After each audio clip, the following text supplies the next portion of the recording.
Halo semuanya, perkenalkan saya adalah mahasiswa dari Universitas Kristen Indonesia Maluku. Saat ini saya akan mempresentasikan tugas saya.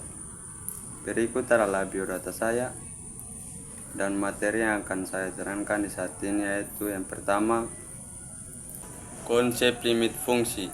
Dalam aljabar, limit merupakan suatu nilai yang menggunakan pendekatan fungsi fx saat mendekati nilai tertentu.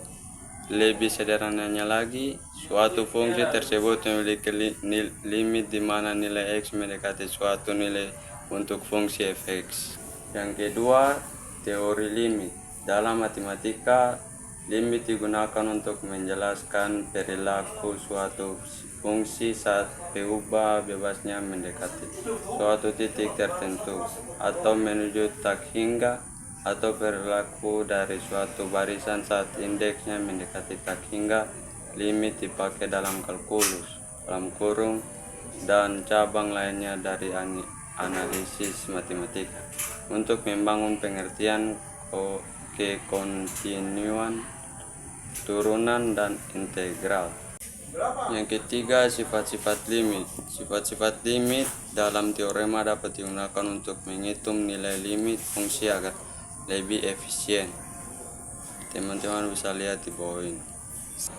Limit sepihak. Dalam kalkulus, limit sepihak adalah limit yang mengacu pada dua limit fungsi fx dari variabel bilangan real x ketika x mendekati titik tertentu, baik dari kiri atau dari kanan.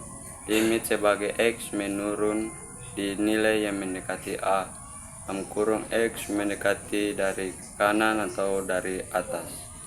Yang terakhir, limit tak hingga. Limit tak hingga adalah konsep limit yang melibatkan lambang tak hingga dan negatif tak hingga, yaitu bila nilai fungsi fx membesar atau mengecil tanpa batas, atau bila x membesar atau mengecil tanpa batas. Konsep pertama adalah tentang limit fungsi f di titik c untuk fungsi f yang terbatas pada selang yang memuat c, sementara konsep kedua adalah tentang limit fungsi f untuk berubah x yang membesar tanpa batas x lebih dari tak hingga, atau berubah x yang mengecil tanpa batas x lebih dari negatif tak hingga, yang dikenal sebagai limit tak hingga.